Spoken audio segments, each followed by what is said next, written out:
In spite of his busy schedule and his normal daily routine, David Montecillo is back here to join us in our Philip Dizon podcast. Again, David, thank you for being here.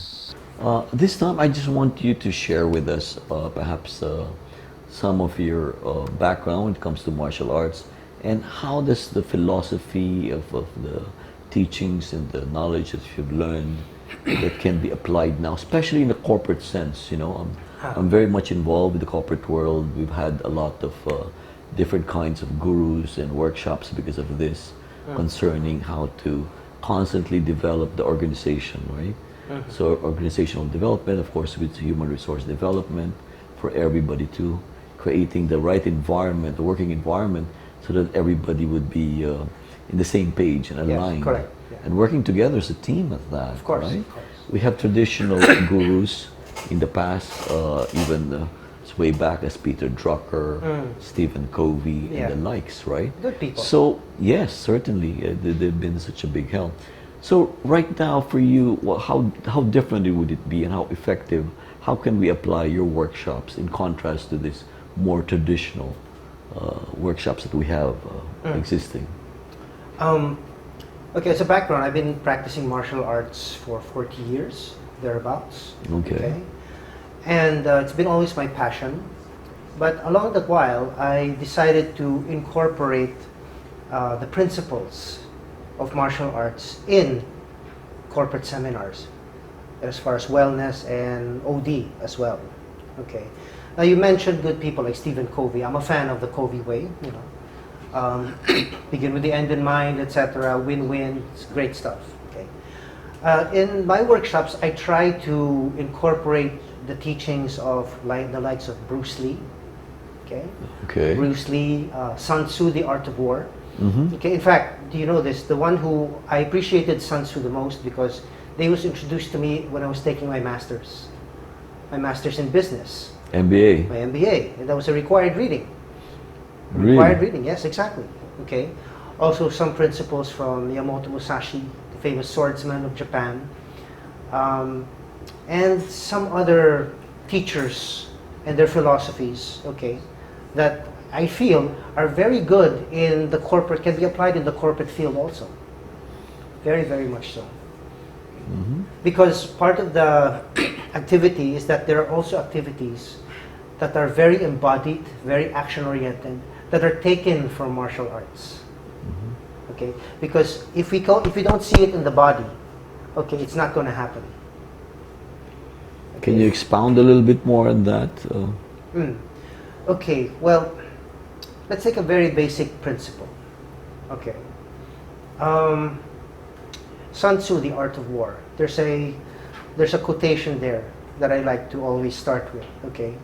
An army that is animated by the same spirit is guaranteed a victory. Mm-hmm. Okay? An army that is animated by the same spirit is guaranteed a victory. Which means if every soldier is animated by the same spirit and same goal and mindset, that's victory. Okay? So what is the spirit when it comes to the corporation? Okay? That spirit is actually the vision. Yes. Every company, every great company has a vision and mission. Precisely. Okay. Yes. Now, a lot of times that vision and mission, okay, the ones who know it are probably the board members, maybe the VPs up to there. Okay, if we go down to the staff, all the way down to the basic staff, even the janitor, if I go in there and ask them, okay, what is this company's vision? Will he be able to articulate it the same way the CEO articulates it, or even in their own words? Exactly. Sometimes, more often than not, the problem is how to bring it Cascade down and cascade it to everyone at that, right? Yes. Now, here's the thing, because I help some entrepreneurs in formulating a basic vision and mission statement for themselves using a format. Okay.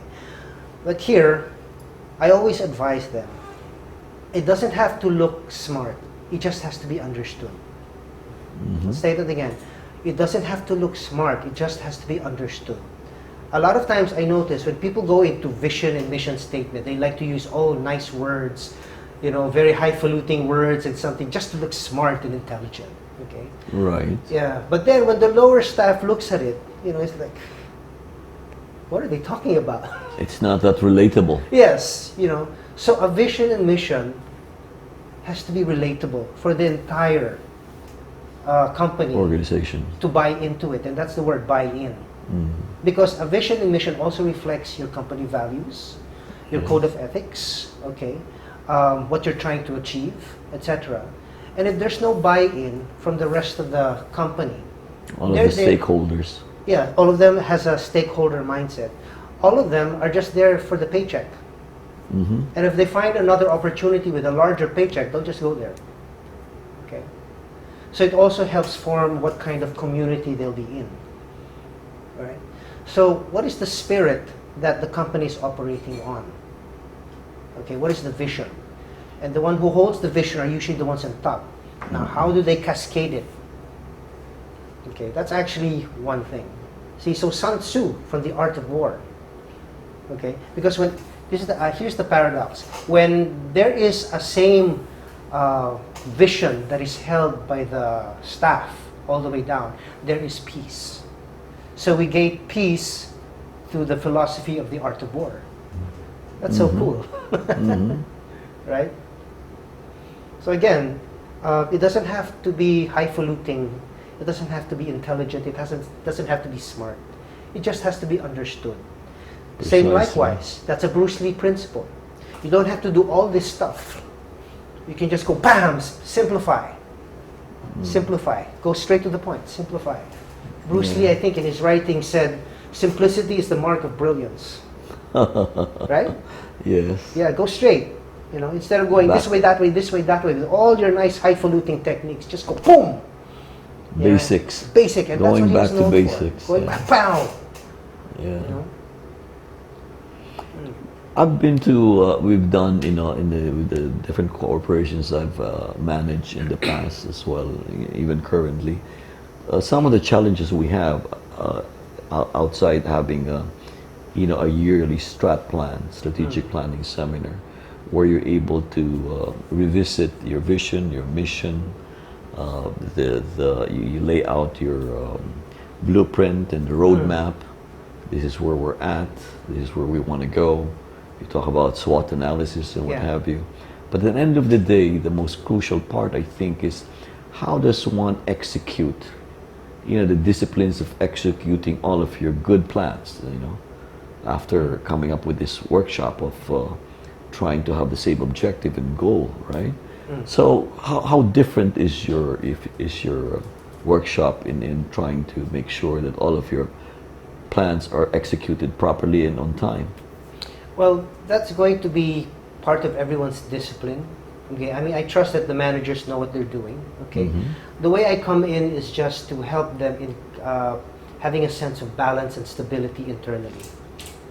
Okay, having that, helping them manage the stress, etc. Because if the company is going into a new direction, usually there's change management involved, etc. Okay, that's going to wreak havoc sometimes on the staff. There's going to be stress because there's going to be a shakeup of sorts. Okay, so my philosophy is, how do you make your staff, Cope. So in sharing with them mechanisms or techniques or methods of finding their space, finding their center, meditation, their balance, okay. And the company is saying, hey, you know what? We know it's going to be hard, but we're giving you this to help you because we care about you also. Okay, that's where I come in. Okay, and if management and staff can do it together, because sometimes in a workshop it's managers only, and then you have staff. There's a separation. Right. Yes. Okay, I prefer if we can have staff and management together, so that if you go through certain meditation techniques or exercises to help manage your stress together, it shows a community moving forward. It breaks down the barriers between higher management and staff. Okay, because at that time that you're shaking up the organization, okay, there's a moment where everything is flat. Okay, flat meaning there's this organizational chart which is very vertical. Okay, there's roles, etc., etc. But in finding out sometimes a new direction, these roles have to change, and there's a moment where everyone is flat, a flat organization. Yes. So starting out as a flat organization and moving forward, I feel is beneficial.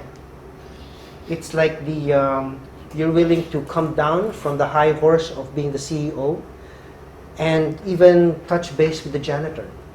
Mm-hmm. You know, like, how are you? How are you in all this stress, etc. You know, and asking them, how's the family, right? So, in a practical sense, how does one apply that philosophy that you have to be inculcated in the workplace environment in a corporation? It's creating community.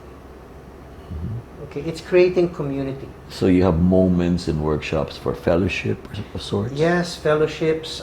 It could be as simple as having a weekly basketball team. Some companies have a volleyball team, you know, where they join some kind of league, etc. Some people I've observed have a, what you call this, a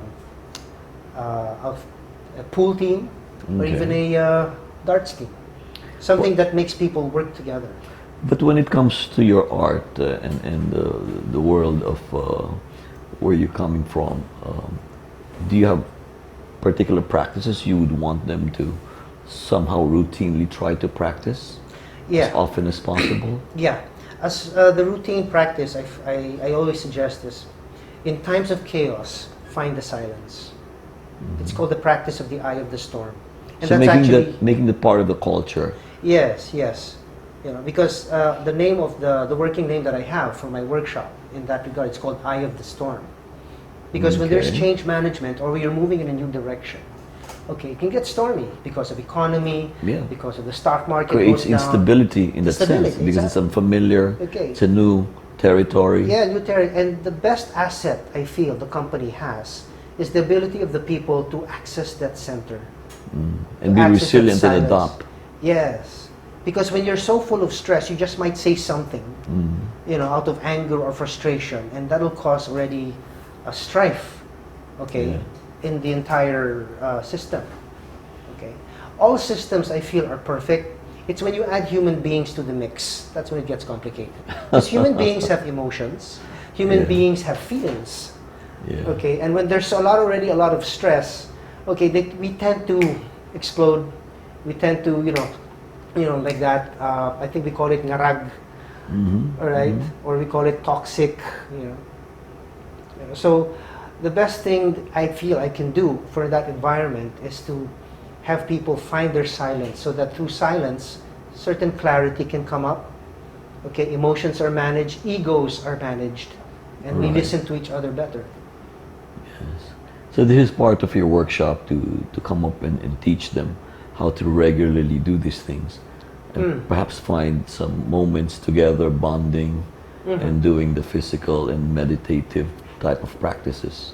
Yeah, yes. On a surface level, yes. Yes. And then if we can go in even deeper, okay, because knowing self is actually very important as well. Know thyself. Know thyself.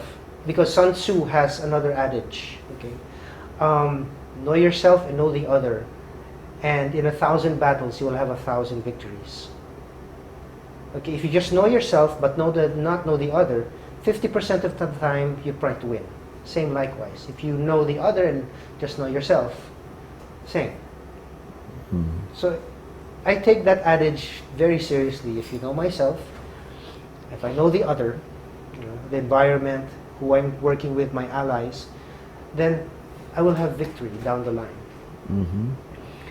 I think it also came from the art of war, no? Sun Tzu. Yes, Sun Tzu. That the best way to win a war is not even try to get into war or a battle. If you can do things peacefully and try to agree, Yes. to it's- disagree, in the midst of your differences, Yes. then perhaps if you can have that kind of environment, then you can move forward. Yes, it's called keeping the sword sheathed. Okay, having a strong sword, but never having to use it. Yes.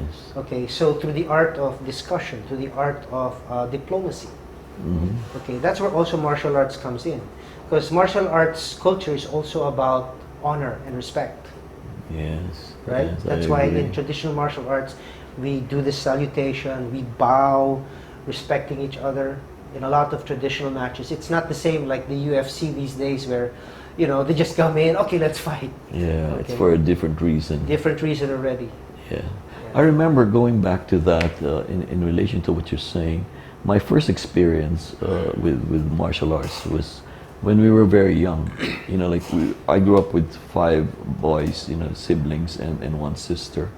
And I remember one of the problems that we had that my mother was concerned about then was we were constantly fighting. Imagine 5 boys, right, Yeah. and 1 girl.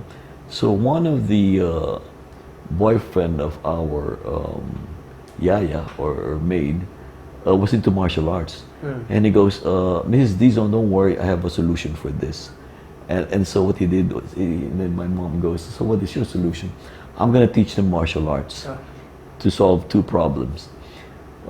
So he taught us martial arts. We were like, I think I was about 9 years old or 10. And then of course the rest were mostly younger than I was. So it was just like playing a game. But that's where we were able to bring out our energy in trying to find out who's good in fighting and what have you, right? So instead of, and of course he taught us the discipline. Yeah. That you could spar, you could do this, but at the end of the sparring, you respect each other. You have to be, a good opponent or loser or whatever, right? If you're able to. So we found a lot of discipline there, and we also got hungry because that was also one of the problems: how to feed us kids, on time. But with that, I remember we really took it to heart, that like we were like true brothers. We just had all of this energy. We can bring it out properly through battling it out, sparring together, bring out the energy there. But after that, we become solid again, right? I mean, it's just a game in a sense. Yeah. So that was pretty effective.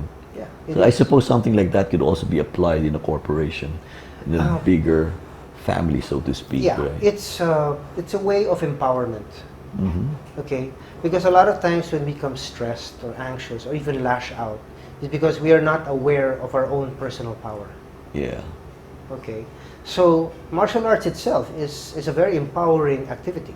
Yes. Not just the philosophy, but even basic movements of martial arts. If you show the person how strong they can be, and they say, oh wow, I'm powerful after all, I'm strong after all.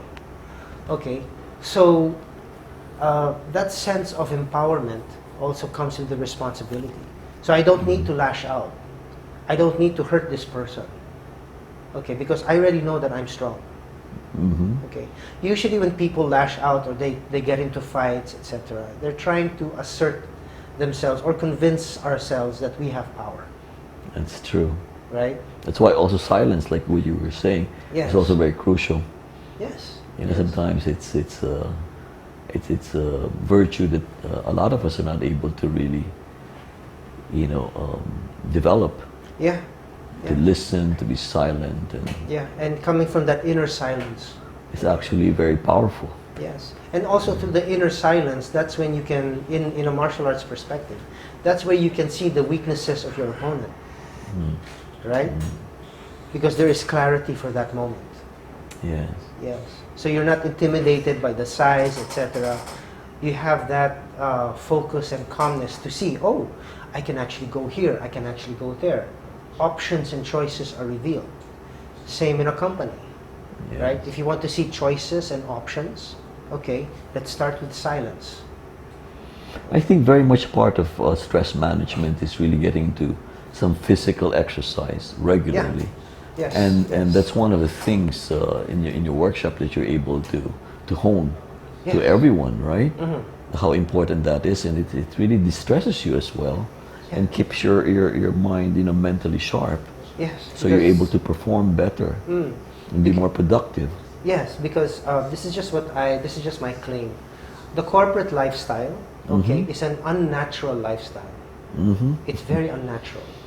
We are not meant to just sit down for 8 to 9 hours a day and eat unhealthy food from whatever canteen is there. Yes. I tried Yes. that. I did not become healthy during that time.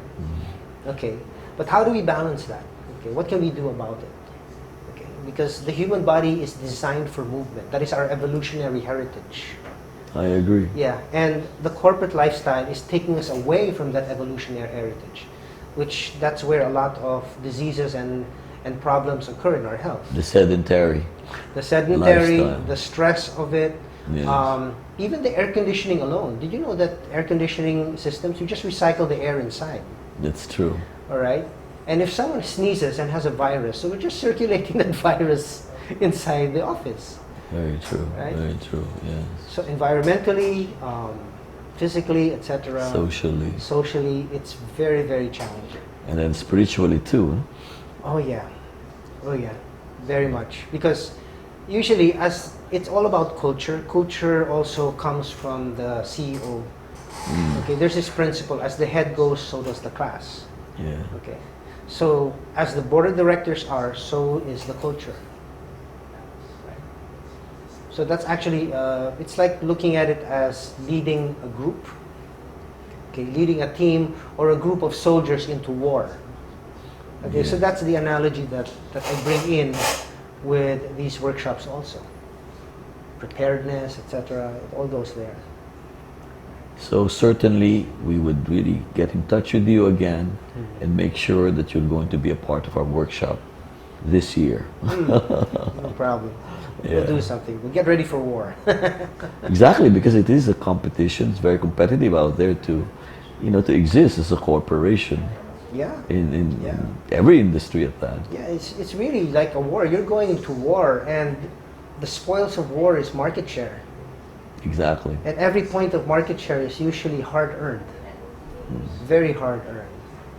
Well, I have to admit, David, after getting to know you more and your intentions and your goals with your company, I think it's really relevant that most corporations, and not only corporations, but individually too, to find our balance and find more meaning in life, like what you're saying, Yeah. mindfulness and that sense of gratitude is to be really aware of things, right? Yeah. And with your practices and everything that you're trying to teach in your workshop, I think would really help us and really benefit most of us. If not, it's a mandatory thing that we should be doing. Yeah.